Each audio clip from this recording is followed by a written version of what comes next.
pontos para esse estudo, para como o estudo é participativo, como cada um da sua fala, James, Dona Reginalva, Conce, Sandro, Diogo, Dona Josefa, Isaías, Maria José, Danete. Então, é um grande prazer realmente estar com todos vocês aqui por esse estudo ser como é, né? Semana retrasada, que a semana a gente não teve, a gente deu início ao capítulo que fala sobre o pensamento social mecanicista, né? Sobre a sociologia, o estudo da sociedade pelo viés mecanicista.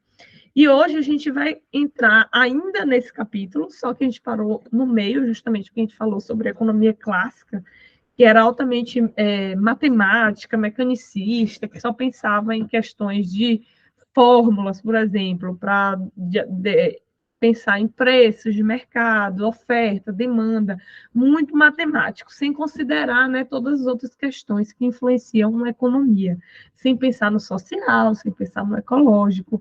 E aí começou, naquela época, uma crítica à economia clássica, né? O primeiro que criticou a economia clássica foi um estudioso chamado John Stuart Mill. Não, ele não começou criticando.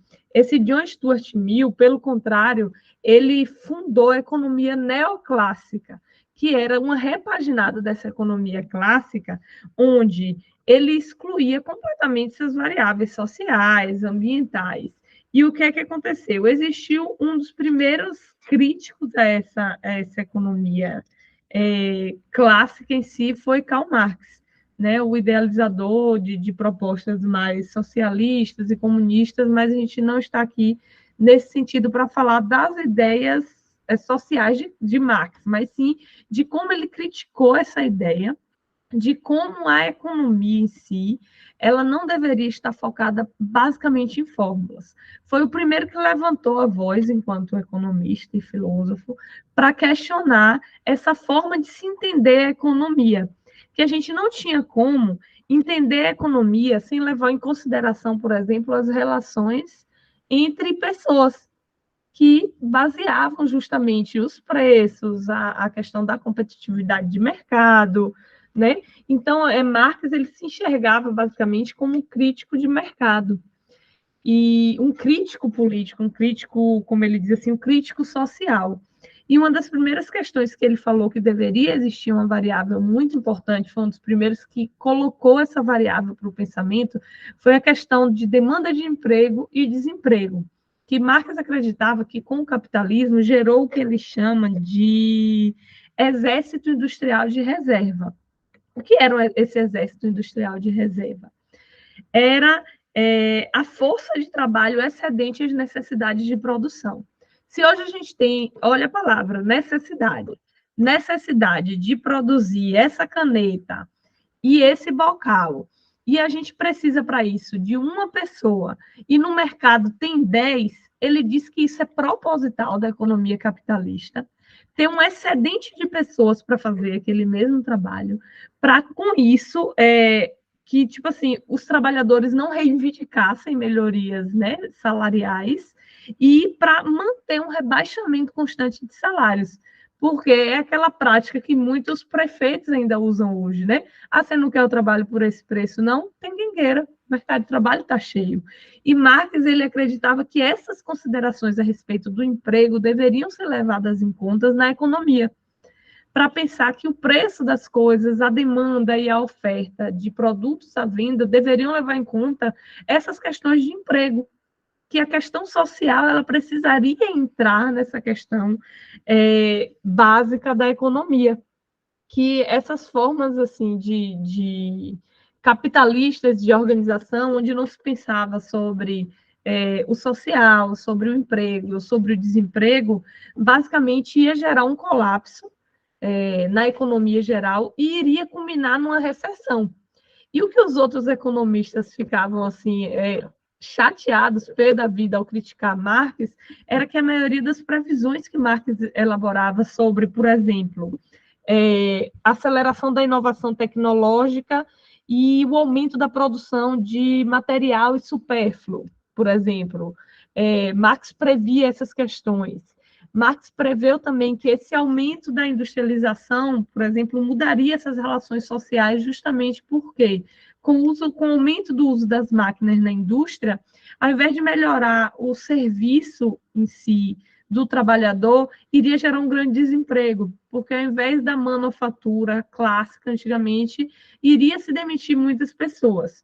Claro que isso não era uma crítica à informatização do trabalho, que é importante e necessário, inclusive pensando em espiritismo, que nós estamos aqui para evoluir também intelectualmente, tecnologicamente, justamente com o avanço dessas máquinas que nos proporcionam esse conforto. Mas que a gente não deveria diminuir as pessoas, diminuir os salários por conta dessas questões.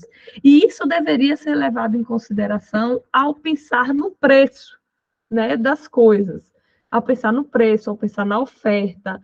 Marx também preveu grandes monopólios, preveu a Grande Depressão que existiu no mundo, justamente por compreender que a economia ela não é basicamente soma de oferta e demanda para calcular um preço.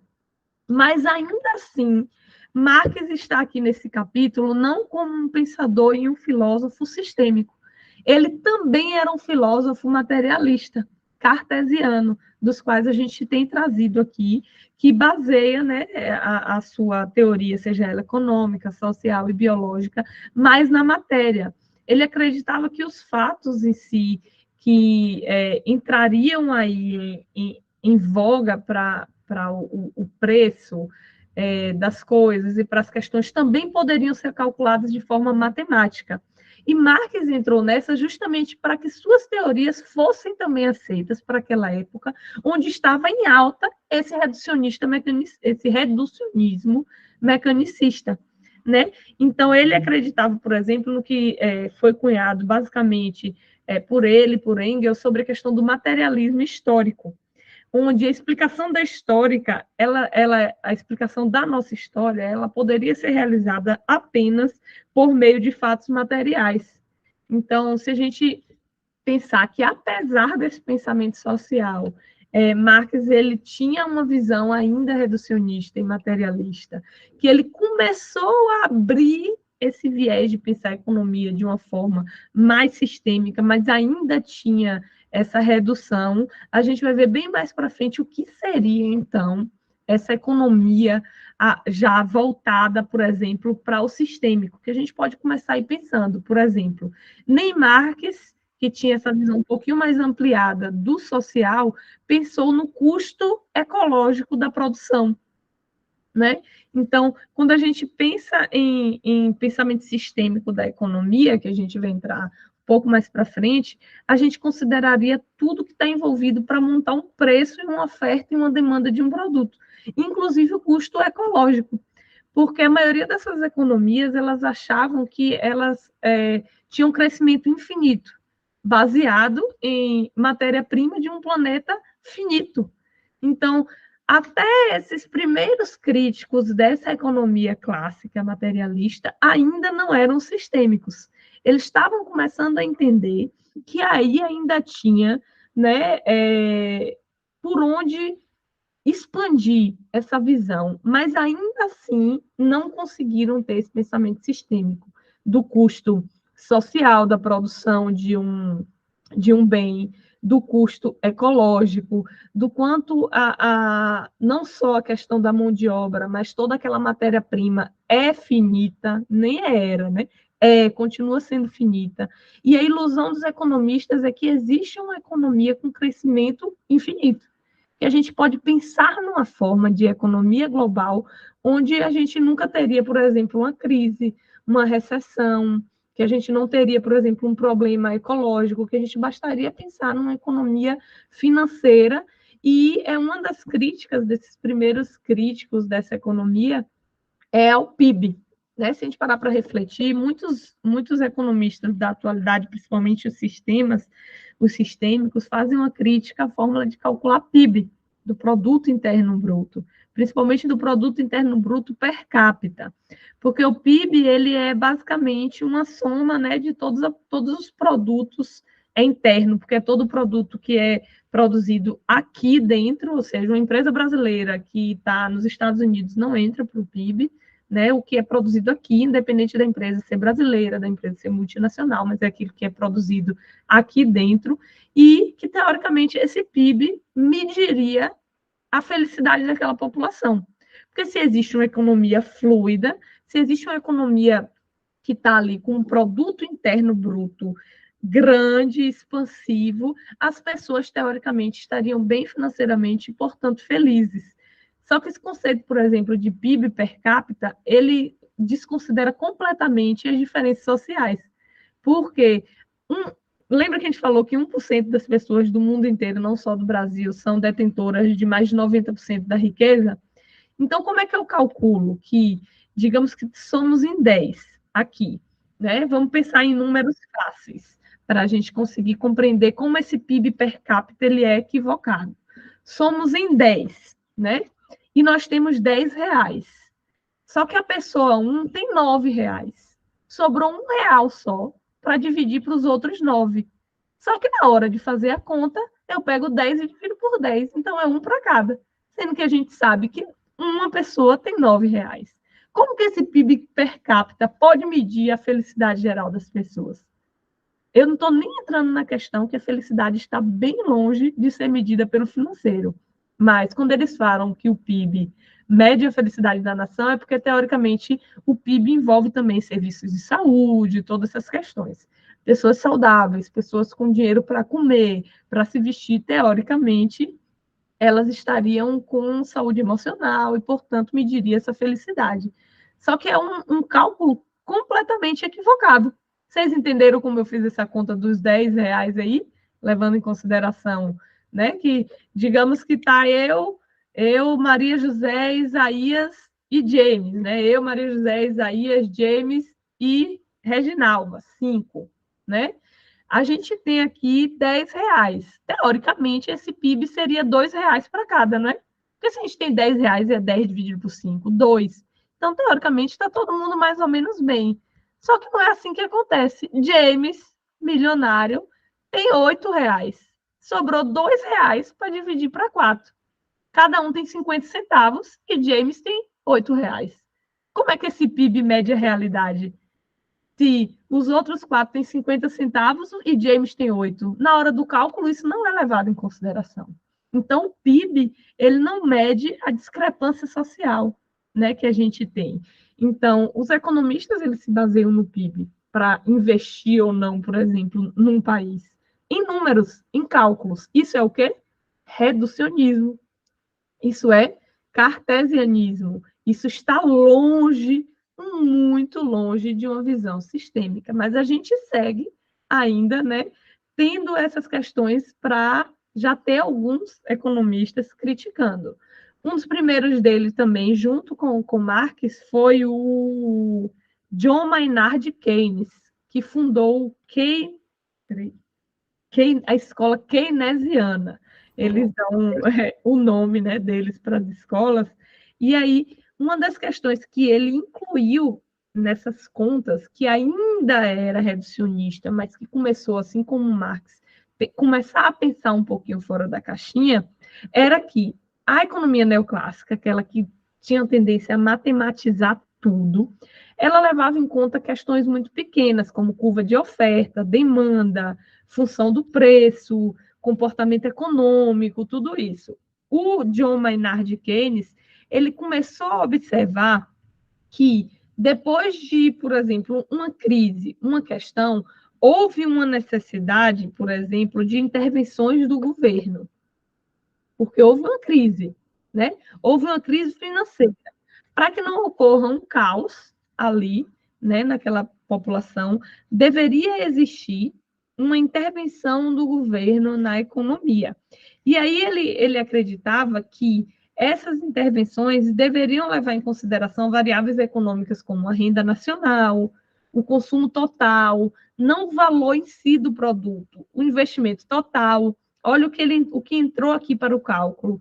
O volume total de empregos, tudo isso deveria ser considerado, por exemplo, para um governo que influenciaria planos governamentais para uma ação política para que a economia não colapsasse. Foi um dos primeiros, né, essa visão, né, essa economia keynesiana, que levou em consideração intervenções governamentais na economia clássica, né? E a maioria, na verdade, dos economistas, independente dessa visão dele, permaneceu desinteressada no problema do desemprego, né? Não, uma das coisas que Karl Marx falava é que ele não se considerava um filósofo, porque ele estava cansado de todos os filósofos apenas teorizarem e não praticarem. Então, essa ideia de mobilização, de mudança, quando a gente tem uma teoria, ela precisa servir para uma mudança. A nossa teoria espírita, por exemplo, ela serve para a nossa mudança íntima, interna, que certamente culminará em uma mudança externa do nosso comportamento, das nossas relações sociais, da nossa amorosidade em grupo, em sociedade. Não basta a gente estudar espiritismo se nada disso fizer uma transformação em nossa existência. No livro dos médiuns, Kardec fala sobre isso. Não basta que a gente esteja o craque, decorado, o Pentateuco todinho, se nós não somos benevolentes, tolerantes. Está lá no item 350, lá no finalzinho do livro dos médiuns, onde ele está falando sobre as sociedades parisienses de estudo. Então, assim, uma das críticas desses primeiros críticos dessa economia reducionista, principalmente o Marx, foi esse. Não adianta a gente só teorizar. Se toda essa teoria da gente aqui na prática, primeiramente, ela não se dá dessa mesma forma, e segundo, se a gente não consegue transformar o que a gente está vendo que está errado. Né? Diga, James.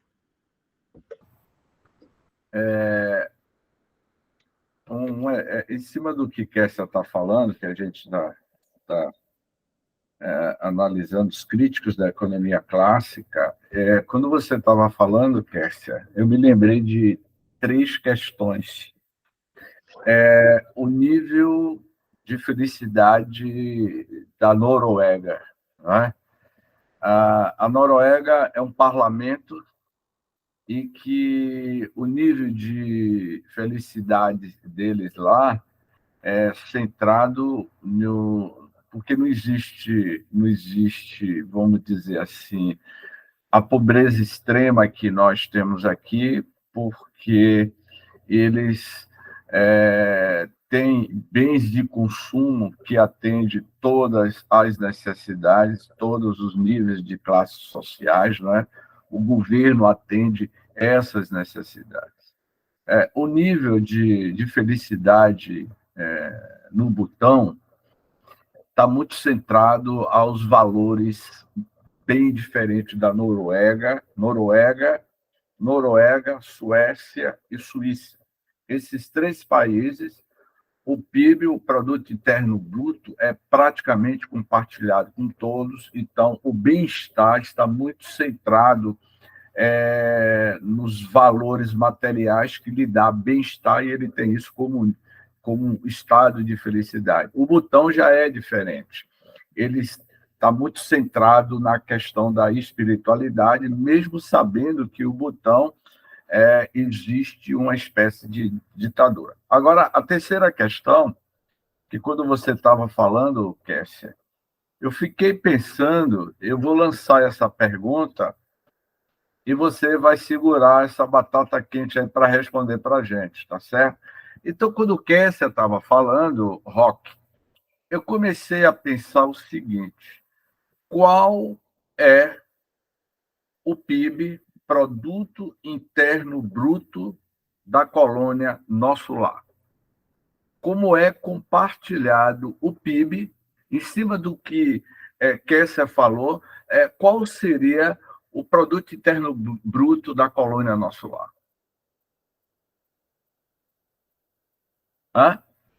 Está lá no Nosso Lar. O livro tem um capítulo que fala sobre economia, lá no livro do Nosso Lar.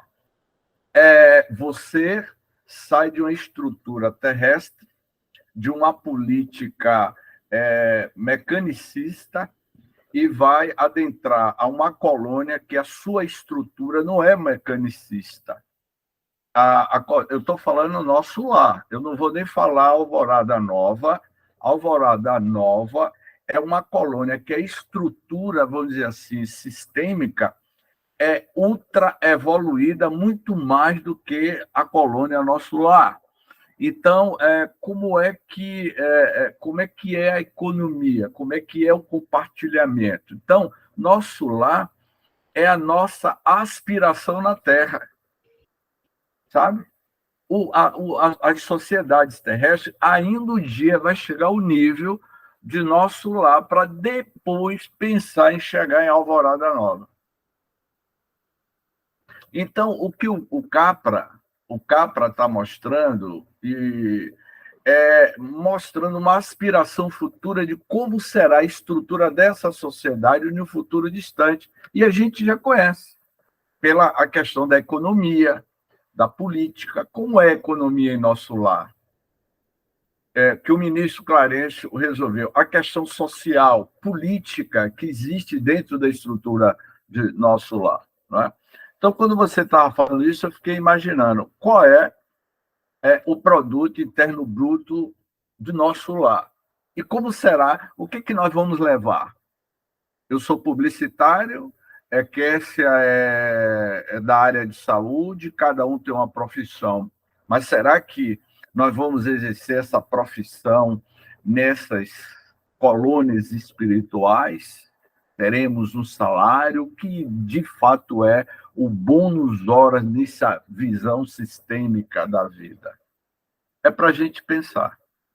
É uma reflexão muito interessante, porque assim, o nosso lar, que é uma colônia aqui pertinho da gente, ainda é de nível bem intermediário, nosso lar está bem longe de ser uma colônia avançada, já tem uma organização social muito mais digna em si do que a nossa realidade terrestre. E é claro que seria, nós somos um planeta de provas e expiações. O bônus horas que você já soltou aí faz parte de... Não existe um dinheiro monetário, mas existe uma forma de medir a sua utilidade e a sua atuação, o ser útil, né? O servir, como Jesus falava. Então, o serviço vale para trazer-te de volta justamente essas benesses. E é claro que, pensando em nosso lar, lá o serviço ele é amplo. O serviço ele é amplo. E basta a gente lembrar que quando o André Luiz chegou lá, ele estava lá todo querendo atuar como médico, não sei o quê. No filme Nosso Lar tem essa parte, né? E ele não conseguia, ele estava tendo dificuldade, até que ele pegou uma vassourinha e começou a varrer. Ele observou que essas vestimentas materiais que nós temos aqui na Terra, que chamamos de profissão, nem sempre é o que a colônia ali está em necessidade. Né? Então, o que determina, por exemplo, o emprego, entre aspas, que seria o servir pelo bem que Jesus traria, é a necessidade coletiva. Não basicamente o que eu quero fazer, ou só o que eu sei fazer. Né? Não adianta eu ser dentista se eu chegar numa colônia que todo mundo já abstraiu a ideia de dente. Eu vou fazer o que lá? Se tiver alguns espíritos lá no umbral, atrelado à ideia materialista que o dente dói, eu posso ir lá servir. Dizer, eu sou dentista, eu vou ajudar aqui seu dente. Levando em consideração que a gente só sente dor material quando desencarna porque somos inferiores. Diga, James. Olha, essa observação de Kessia fez a gente pensar o seguinte. Ela fez, despertou algo em mim. As colônias, não é? As regiões do umbral, as cidades estruturadas no umbral, eles têm um tipo de política de economia centrada nessa visão mais mecanicista de todas. Então, as sociedades das regiões do umbral é uma realidade... Sistêmica, mecanicista não. Não, eu estou falando no umbral. Eu estou falando no umbral. Falando no umbral. As sociedades, as cidades, as metrópoles, os vilarejos, não é? As comunidades que é organizada, povoada pelas regiões do umbral, eminentemente, eles são mecanicistas fechadas.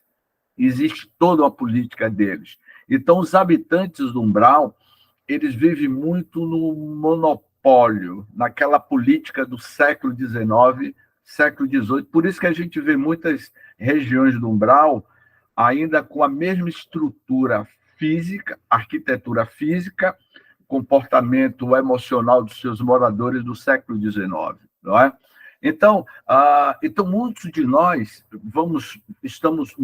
muitos ainda estão atrelados a essas regiões pelo simples fato do comportamento que você teve. Um exemplo, um político ganancioso, não é? Não vou citar o nome desse cidadão porque está sendo gravado aqui, não é? Ele começa com O, não é? E tem C no meio, não é? Então, eu fico imaginando que esse indivíduo vai para o Umbral ainda com as suas ideias retrógrada que tinha na Terra. É isso que eu estou querendo dizer. O tipo de comportamento político, social, econômico que você tem aqui na Terra, você vai querer ainda impor essas ideias. Eu estou falando as regiões do Umbral, as colônias do Umbral.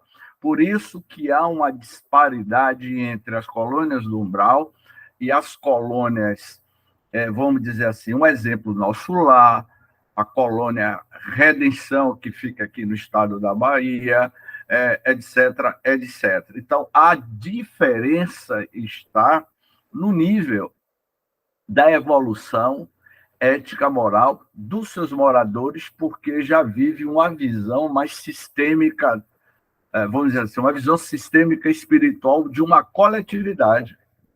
Isso que é interessante. Então, essa fala de Kessa fez eu fazer essa conexão com as sociedades do Umbral, né? O que a gente morre e carrega é basicamente o que a gente tem aqui. Se eu estou acostumado numa sociedade de acúmulo, onde pouquíssimos têm o supérfluo e muitos não têm nem o necessário, é isso que eu vou levar para onde eu for. A depender de para onde eu for, a espiritualidade vai aos poucos me mostrando a realidade ali, né? É claro que se eu estiver tão apegada a esse acúmulo, ao materialismo, ao ter, eu não vou para o nosso lar. Fato. Fato, não tem como ser apegada ao material, ao acúmulo de riquezas, ter mais do que o outro, querer pisar no outro no emprego e achar que a gente vai desencarnar e vai para o nosso lar. A gente não vai, provavelmente, porque a gente está pensando de forma materialista. Lembrando que o Espiritismo está lá em O Livro dos Espíritos, né? Diz que veio para destruir o materialismo. Ou seja, todo o acúmulo, todo o supérfluo, tudo isso. Então, se estamos numa sociedade que é assim, porém nos comportamos dentro dela de forma diferente, agindo de forma coerente com os nossos irmãos, atuando com forma de caridade material mesmo, para auxiliar a vida material de alguns irmãos, que por mais que a gente fala sobre a caridade espiritual e tudo, na nossa condição de irmãos não terem nem o necessário, a caridade material e desinteressada é completamente necessária para mostrar que nós não somos extremamente materialistas. E a gente tem como a gente dividir, né, para que ninguém passe por uma necessidade. É claro que vai muito além de eu, de você. Isso é uma questão estatal, mundial, mas a gente pode ir começando, cada um fazendo uma partezinha. No livro Mais Luz, Batuíra fala assim, enquanto a gente não tem um sol, cada um pode acender a sua velinha, e a gente vai iluminando, né, 2 passinhos à nossa frente. Então, que a gente possa, na verdade, ter essa visão, né, dessa economia sistêmica em si, preocupada com o desemprego e com o próximo, para quando a gente desencarnar, a gente não demorar muito de ir para essa economia de nosso lar, um instantinho, só para não perder o raciocínio, para quando a gente for para essa economia, se Deus quiser, aí mais perto da gente, de nosso lar, que é uma economia sistêmica e voltada ao necessário da população, né, a gente realmente adapte-se. Eu não chegue lá querendo o meu consultório odontológico com ar-condicionado, né? Porque eu vou servir para o que tiver necessidade na hora. Se a necessidade for de varrer, vai ser de varrer. Se a necessidade for de limpar feridas, vai ser de limpar feridas. Então, essa é uma economia que leva em consideração as necessidades do coletivo. Diga, James. Lembrando a todos vocês que essas sociedades das regiões do umbral, como, por exemplo, eu vou citar dois exemplos. Gregório, o personagem central do livro Libertação, ele é uma espécie de ditador de colônias espirituais do umbral. Essas regiões são administradas por ditadores negacionistas, autoritários, que estão fora do corpo físico. A lei de Gregório era olho por olho, dente por dente. Ele era eminentemente autoritário. O Marquês de Sade, o personagem central do livro, psicografado por Divaldo, pelo o livro Sexo e Obsessão, fala sobre essas colônias e um dos personagens do Marquês de Sade. Então, essas regiões do umbral administrada por ditadores negacionistas, que nega a ciência, que nega a própria realidade espiritual deles. Eles negam a própria realidade espiritual deles. Eles reencarnam em massa, tentando criar esse negacionismo, esse autoritarismo no planeta Terra. Será que nós recebemos essa horda recentemente aqui no Brasil? No mundo inteiro, né? Porque a gente está na fase de transição planetária. Terra. Eu vou indicar a vocês essa citação que a gente está fazendo, está bem claro e explícito no livro Transição Planetária, que tem um capítulo que Filomeno diz: o negacionismo do Timor-Leste reflete agora nos moradores de Timor-Leste reencarnados. Então, é uma continuidade dessa política negacionista no plano espiritual. Eles continuam tentando materializar suas ideias na Terra. Vale que a gente lembre que a gente está no momento de transição e que muitos espíritos estão tendo a última oportunidade encarnatória, com tudo que eles podem trazer, com ideias ditatoriais, com negacionismo, com promoção da pobreza mesmo, que parece que é absurdo que alguém vai promover a pobreza, mas não é. Então, assim, é a última oportunidade dessas mesmas pessoas que foram grandes poderosos, né? Mas vamos voltar aqui para a economia keynesiana. É claro que a gente está no mesmo assunto, né? A gente não fugiu, não. Mas só voltando aqui para o livro, para a gente não ficar outra semana sem concluir aqui o capítulo. Mas esse capítulo dá muita pano para manga, né? Justamente. Mas isso é isso, né? Exatamente. Bota aí no texto aí o nome dos livros, que eu acho que vale a pena para vocês pesquisarem. Sim, bote no grupo, bote sim.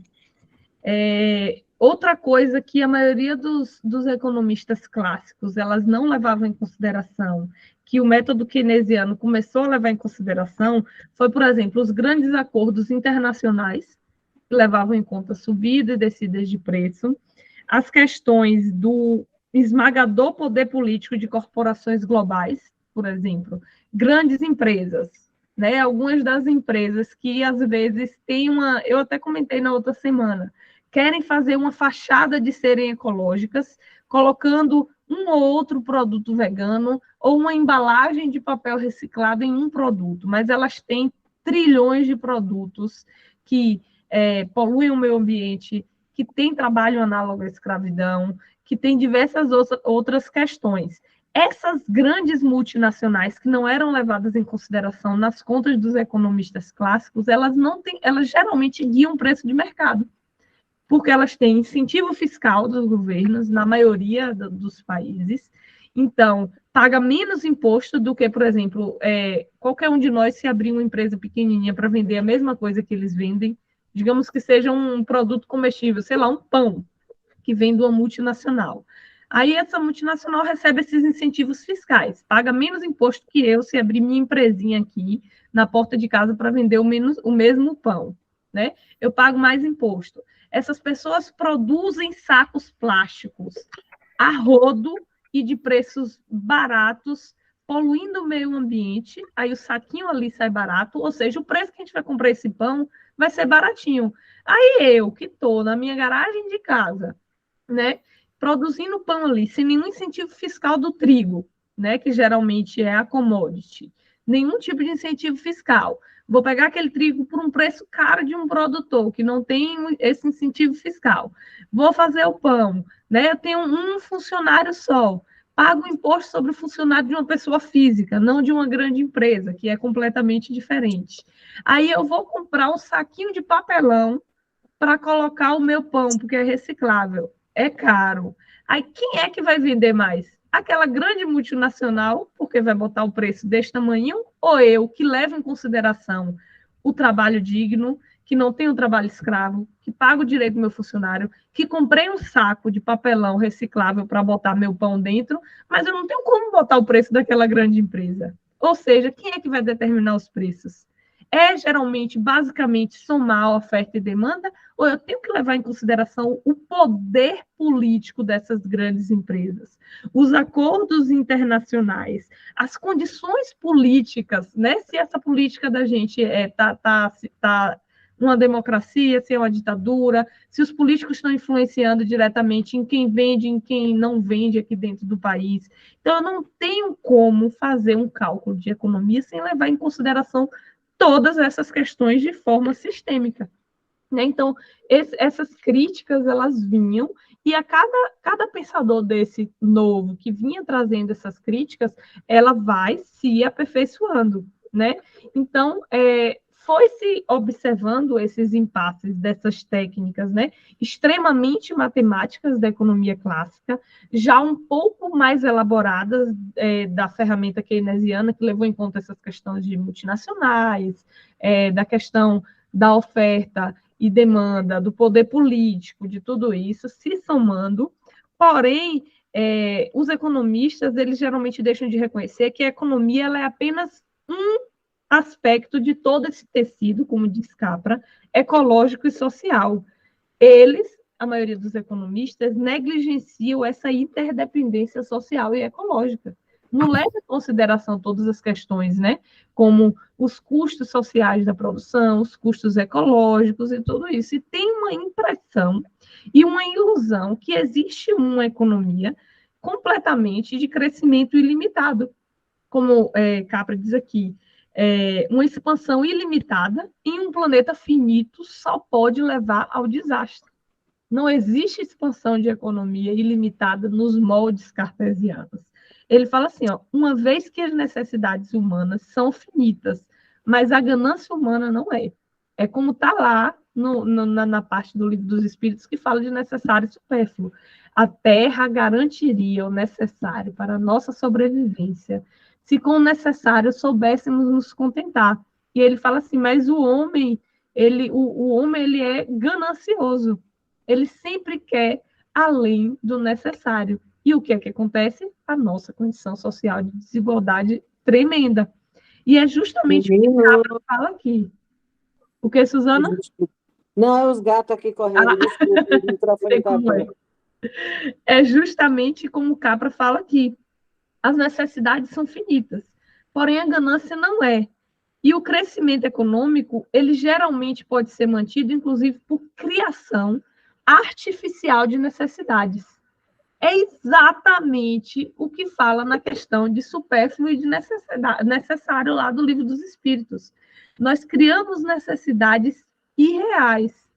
Quem fala muito sobre isso é Emmanuel também. Emmanuel e André Luiz, quando fala sobre a questão alimentar, que criamos necessidades irreais. Questão 129 de O Consolador fala que não necessitaríamos, em absoluto, de matadouros e frigoríficos, porque todas as proteínas, ele ainda fala todas as vitaminas que necessitávamos, elas têm no reino vegetal, mas nós criamos necessidades irreais pelos nossos, olha o que Emmanuel fala, vícios da nutrição humana. A mesma coisa são os outros vícios, o vício em consumir, dos alcoólicos, da droga, de comer carne, do acúmulo financeiro, tudo isso é vício da nossa sociedade.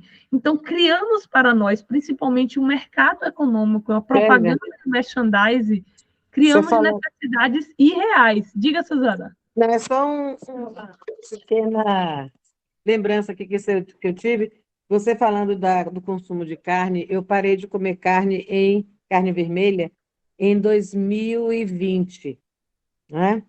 E de uns 8 meses para cá, eu fiz uma alimentação vegetariana, né? E eu não consigo mais comer nenhum animal. Domingo eu fui à casa de uma tia, eu comia peixe.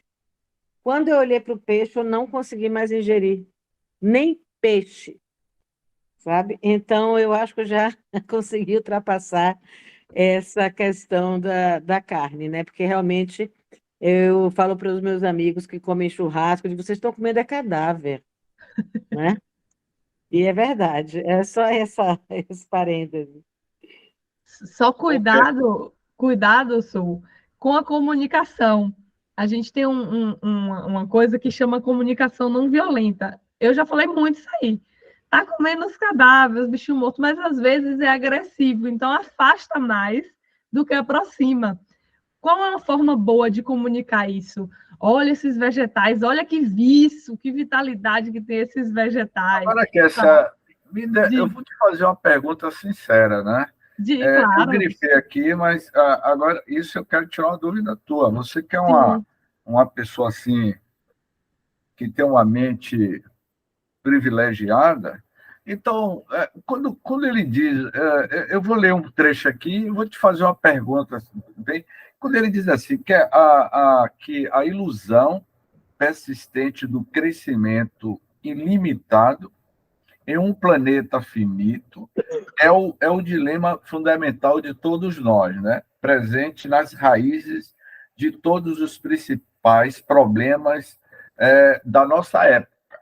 Aí ele diz assim, ponto, é o resultado de um conflito entre o pensamento linear e reducionista e os padrões não lineares em nossa biosfera, as redes ciclos ecológicos que constituem a teia da vida. Então, Kessia, em cima dessa citação de Capra, e quando a gente ouve muito a doutrina espírita nos falar, Kardec aborda isso, que o planeta Terra é um planeta que está viajando para o mundo de regeneração. Então, esse mundo de regeneração não caberá mais esse tipo de conflitos. A pergunta em um mundo totalmente regenerado, não haverá mais a alimentação animal?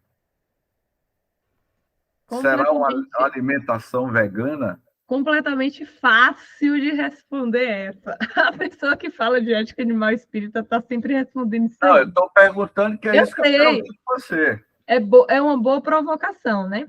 Hoje a pecuária, só para a gente trazer o porquê, principalmente, que entrou essa questão sobre necessidades irreais, sobre ser supérfluo, a pecuária é a principal responsável do desmatamento da Amazônia. Por volta de 90% de todo o desmatamento é da agricultura, agropecuária. Desses 90%, só 8% é para plantar comida de verdade.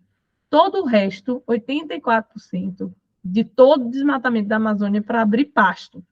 Então, além da alimentação à base de carnes, né, não levar em consideração ao direito à vida, a existência dos nossos irmãos animais, princípio inteligente, ela é altamente degradante para o meio ambiente, tanto em desmatamento como em gasto hídrico. Aí vamos lá. Se num planeta regenerado a gente tem uma vida plena, né? A gente não poderia entrar nessa questão de desmatamento, de tudo isso. Né? Como que seria, então? Em Marte, a mãe de Chico Xavier, né, Maria João de Deus, lá no livro Cartas de uma Morta, traz para a gente que a humanidade marciana ela evoluiu de forma muito mais rápida do que a humanidade terrestre, porque não precisou se destruir mutuamente para viver, e ela ainda fala, né, que não é como os irmãos terrestres, que tem a barriga como um cemitério. Ela traz até essa informação, né? Então, que a gente não precisou matar uns aos outros para sobreviver lá em Marte, ou seja, por uma escolha da humanidade de Marte. A lei de destruição, ela é natural. De fato, como a lei, você poderia me perguntar, mas e a lei de destruição? A lei de destruição é natural, não a que a gente, enquanto humanidade, imprime, desmatando, matando animal. Então, a destruição entre criatura e criatura, que é o que somos, homens e animais, em Marte não existiu. Os marcianos não conheceram flagelos, doenças e guerras. Por conta, e Maria João de Deus é muito clara, por escolherem, olha como isso é uma escolha, não matarem-se uns aos outros para alimentar-se. Imagina quantas pandemias e epidemias a gente evitaria se não houvesse a indústria da pecuária. Por exemplo, gripe aviária, gripe suína. Quantas vezes a gente parou para refletir o nome dessas gripes? De onde elas vieram? Né? Elas vieram de manipulações, de alterações genéticas de gripe, de vírus, que antes infectavam apenas animais, mas por conta das superpopulações da indústria agropecuária, esses vírus eles se mutaram porque o sistema imunológico desses animais são completamente debilitados, fora do seu habitat natural, e ocorreu mutação genética desses vírus que puderam contaminar os seres humanos. A epidemia, pandemia de Covid, que graças a Deus foi encerrada, demorou, mas foi encerrada, a OMS já declarou o final definitivo da pandemia de Covid, também foi por conta da nossa relação com os animais, né? Uma mutação gênica que atingiu e matou tantas pessoas. Então, por que Marte não conheceu doença, flagelo e guerra? A gente tem explicações simples de epidemias e pandemias, pouco tempo que nós passamos. Gripe suína, gripe aviária e tudo isso. Outro que fala também, né, acho que é... Eu estou tentando lembrar o livro, acho que Mensagens Diversas, o Irmão X, também traz a mesma informação a respeito de Marte. Maria João de Deus também traz essa informação a respeito de Vênus, que são vegetarianos, e Palissy traz na Revista Espírita também a informação de Júpiter, onde eles não se alimentam de animais. Então, a gente já tem 3 exemplos, Marte, Vênus e Júpiter, 3 planetas mais evoluídos do que o nosso, regenerados, ou não sei em que nível de regeneração ou ditoso em relação ao nosso, mas certamente pela literatura espírita vasta, né, mais avançados que o nosso, que evoluíram mais rápido justamente porque, enquanto criatura e criatura, escolhemos não nos matar por conta de uma necessidade irreal, criada. Questão 129 de O Consolador, Emmanuel ele fala justo assim, ó, a ingestão das vísceras dos animais é um erro de enormes consequências, do qual derivam numerosos vícios da nutrição humana. É de lastimar semelhante situação, mesmo porque se o estado da materialidade humana exige a cooperação de determinadas vitaminas, esses valores nutritivos podem ser encontrados nos produtos de origem vegetal, sem a necessidade, olha a palavra, absoluta de matadouros e frigoríficos. Enquanto o James estava falando, eu estava pesquisando aqui para ler, porque às vezes eu falo, porque eu lembro que eu falo dessa questão o tempo todo, dentre outras, né, de Irmão X e tudo isso, então eu abri só para ler. Então, nos mundos regenerados, não existe essa necessidade artificial e criada que nós criamos aqui na Terra, da alimentação animal, justamente porque a felicidade, ela impera. A gente não vai dizer que no mundo regenerado o mal ele não existe, mas ele é minoria. Ele é rechaçado, ele é visto como estranho. E é muito pouco. A felicidade impera. A felicidade de quem? De todos os seres da criação. Então, essa felicidade, ela impera para todos os filhos de Deus. Aqui no nosso planeta, nem a maioria da humanidade é feliz, quiçá os animais, né? Então, assim, ou a gente vai, pouco a pouco, refletindo sobre os nossos hábitos, mudando aos poucos, lendo a literatura espírita. Eu vou mandar para vocês o PDF da minha palestra lá da FEB, do Congresso da Juventude, porque eu juntei muita coisa, né, sobre ética animal espírita, muita literatura espírita. Tem também o opúsculo da FEB, né? O opúsculo da FEB foi uma colaboração entre a FEB e o MOVE, que eu também faço parte, né? Que foi Em Defesa da Vida Animal, Violência Não, que foi uma colaboração, né? Da FEB e do MOVE. Ó, a contracapa, a capa de fundo é uma vaquinha, né? E a frase de frente aqui desse opúsculo é: receber como obrigação sagrada o dever de amparar os animais na escala progressiva das suas variadas, na escala progressiva de suas posições variadas no planeta. Então, quando a FEB trata, por exemplo, em defesa da vida e não a violência, a FEB também inclui os nossos irmãos animais. Esse opúsculo ele é gratuito. E eu não sei em que pé estamos, porque a última vez que eu falei com o Geraldo Campetti, ele tinha feito uma reimpressão desse opúsculo de mais de 6.000 exemplares. Eu não sei hoje como estamos, mas ao comprar qualquer livro da FEB, se você fizer alguma solicitação, ou até se não fizer, estava indo um exemplar desse. Enquanto centros espíritas pode solicitar também direto com a FEB. FEB, me manda, sei lá, 100 opúsculos desse. Eu pedi aqui para o centro, aqui para o NAI, e eles me mandaram uma caixinha. Então, assim, a gente tem essa possibilidade, e além do físico, a gente tem em PDF. Pode falar, Dé, acho que Dé ia falar sobre isso também. Dé do MOV também.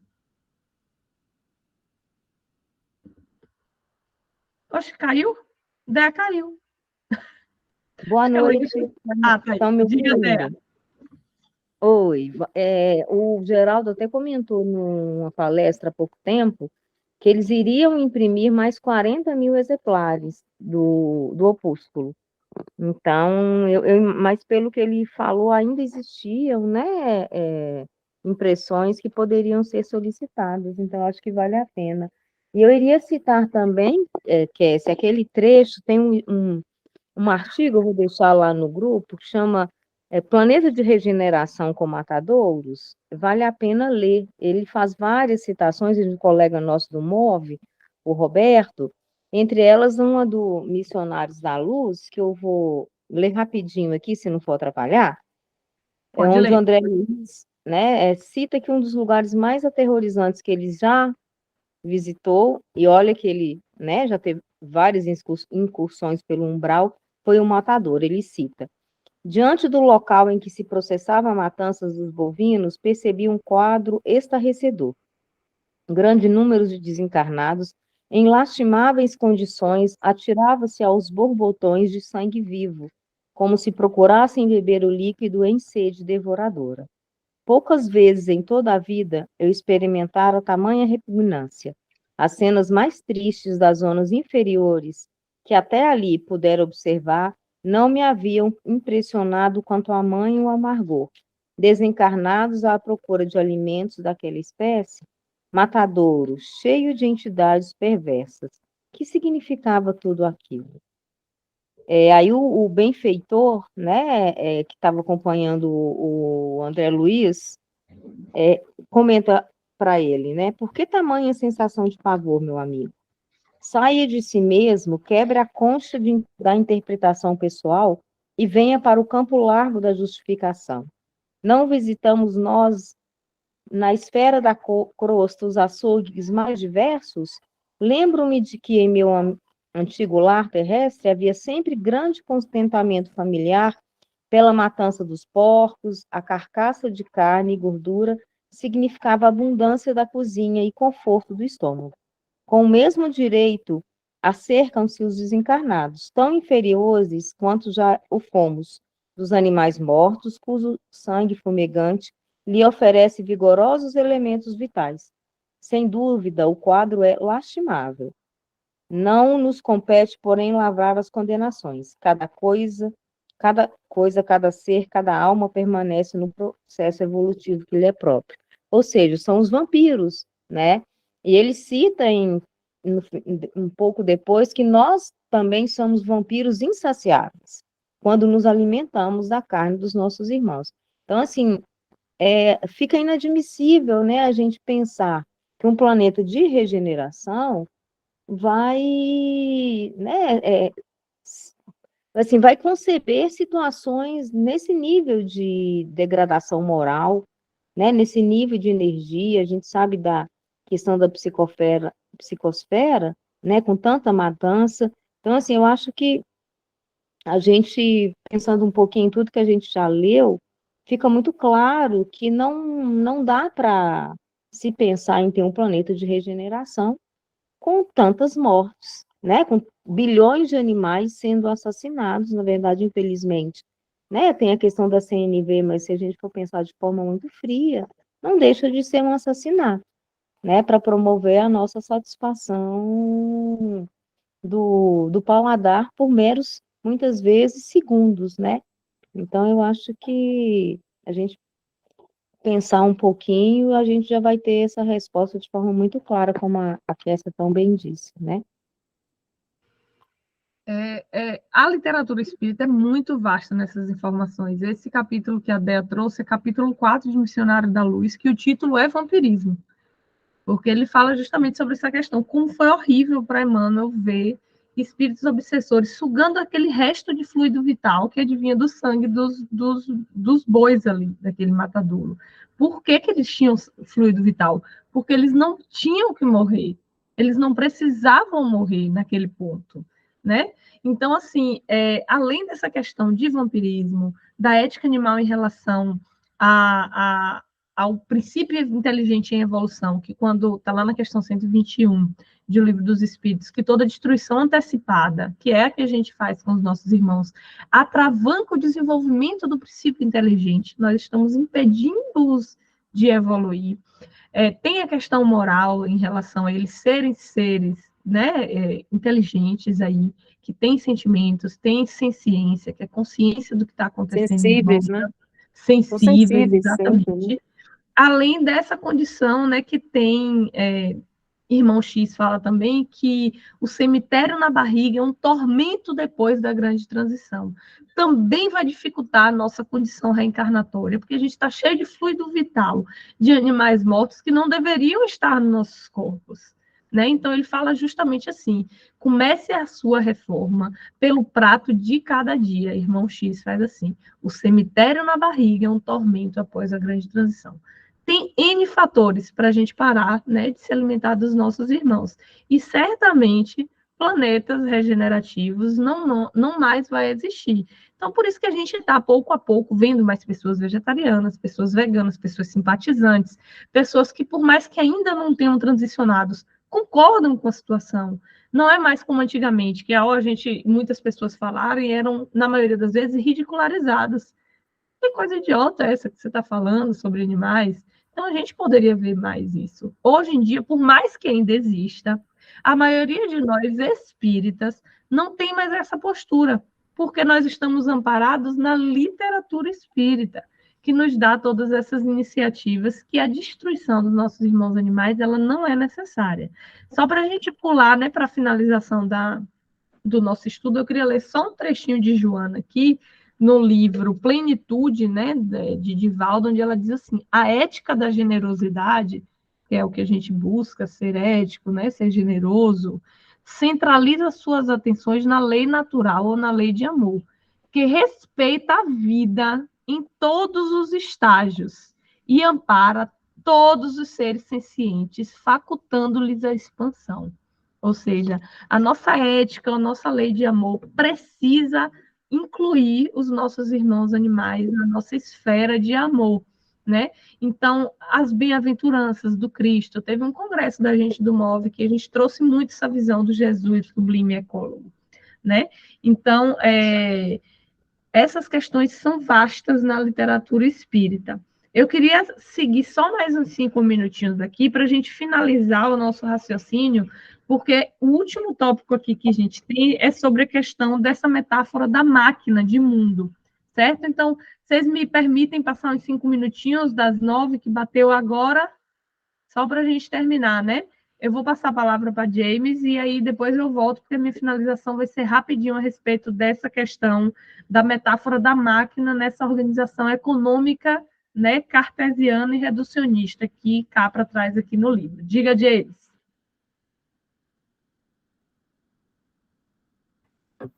A Índia hoje tem 1.480 bilhões de habitantes, uma boa parcela da humanidade.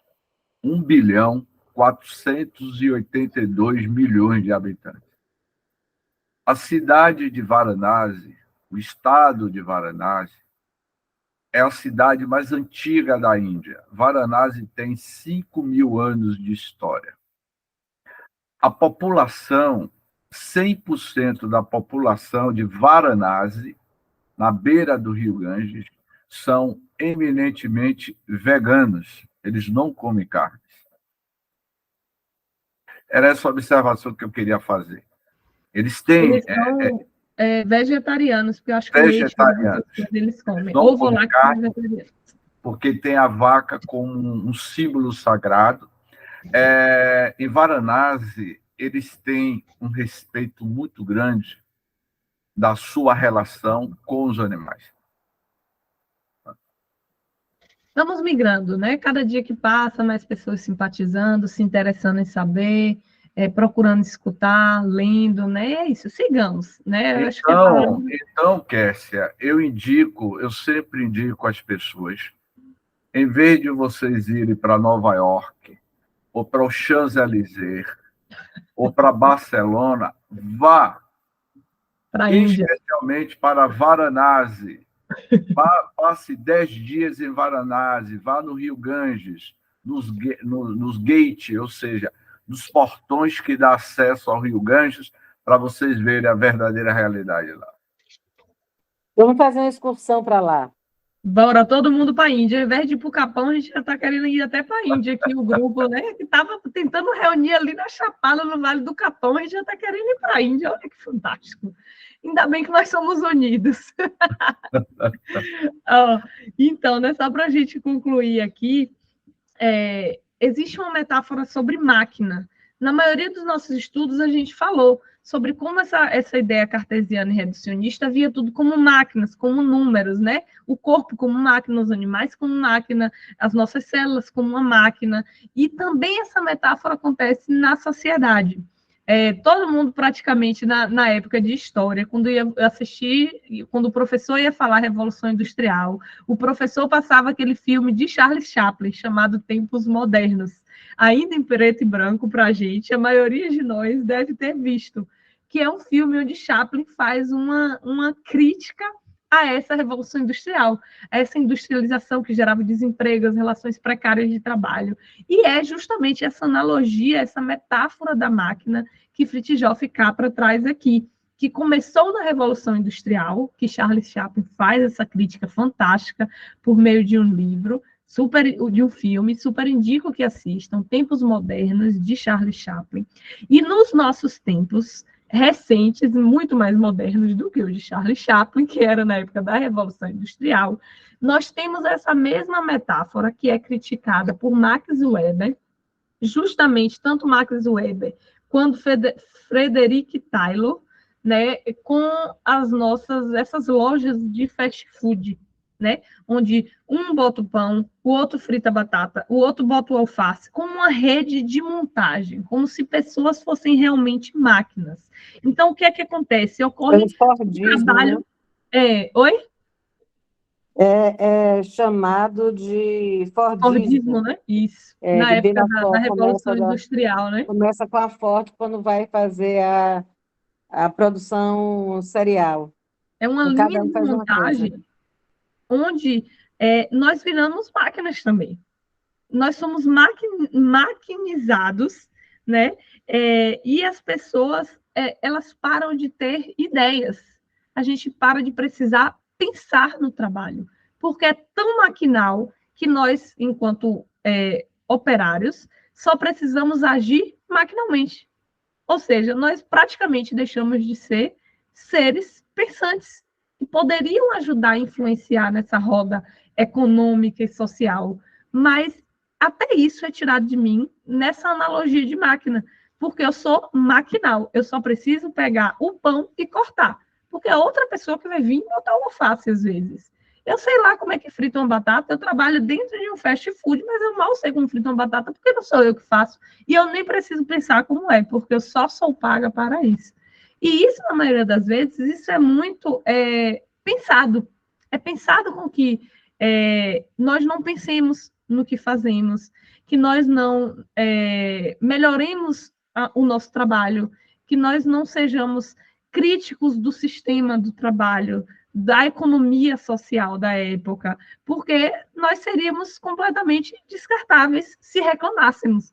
que é a ideia que Karl Marx traz também nesse exército de reserva. É para ter várias pessoas com trabalho maquinal que qualquer um, teoricamente, saberia fazer, porque são descartáveis. Se reclamar, a gente bota para fora e coloca outro.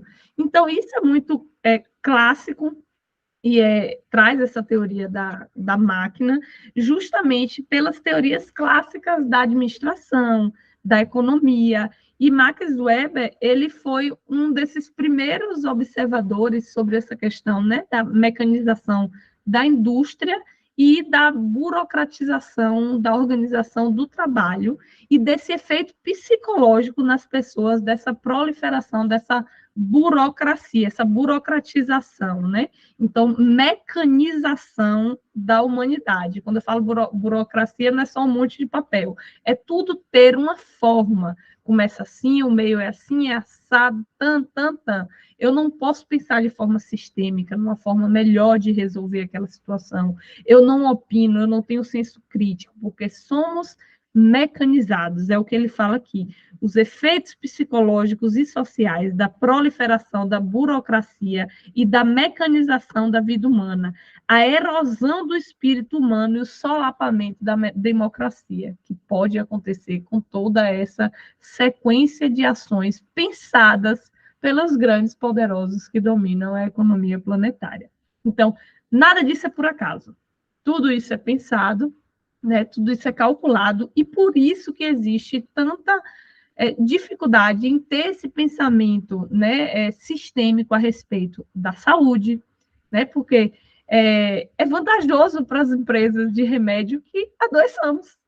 Então, a gente não é para pensar de forma sistêmica na saúde, porque tem que vender medicamento. A mesma empresa que vende o medicamento é a que produz o agrotóxico, né? Teve a Bayer, que uniu-se com os grandes produtores da Monsanto. Então, gera o agrotóxico e a gente não pensa de forma sistêmica em como essa grande globalização e o capitalismo influencia na nossa forma de se alimentar.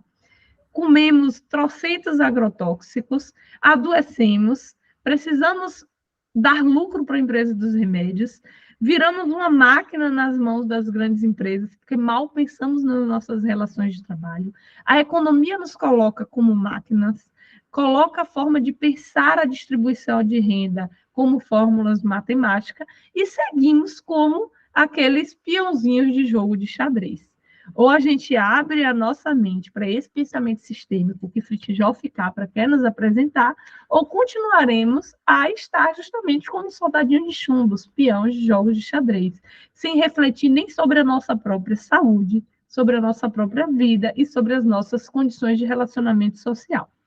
Então, é isso que estamos aqui, no iniciozinho desse livro Petitito, para refletir a respeito desse pensamento sistêmico que Capra vai nos trazer.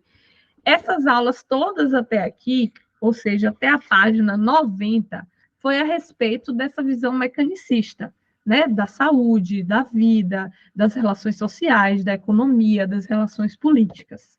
A partir de aqui, na semana que vem, iniciaremos a parte 2 do livro, né? Porque tem subdivisões, não é o capítulo 2, é a parte 2, onde iniciaremos o capítulo 4, que fala das partes para o todo, justamente a ascensão do pensamento sistêmico.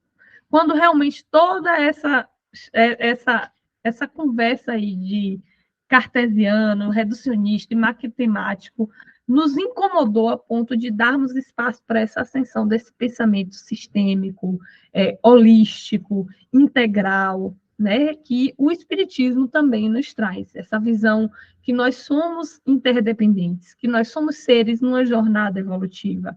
Para que ser mais sistêmico do que o Espiritismo, que nos entende como uma parte dessa jornada evolutiva, uma parte desse todo, né? Nós somos um pontinho nessa jornada evolutiva. Então, isso é um pensamento sistêmico fantástico que Allan Kardec nos trouxe enquanto espíritas, certo? Então, a gente vai se ver semana que vem. Eu vou pedir para quem? Quem quer fazer a prece hoje por livre e espontânea vontade?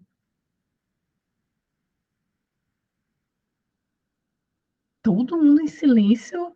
Posso fazer? Vá, James. E aí, semana que vem a gente se encontra. Após a prece de James, a gente finaliza nosso estudo.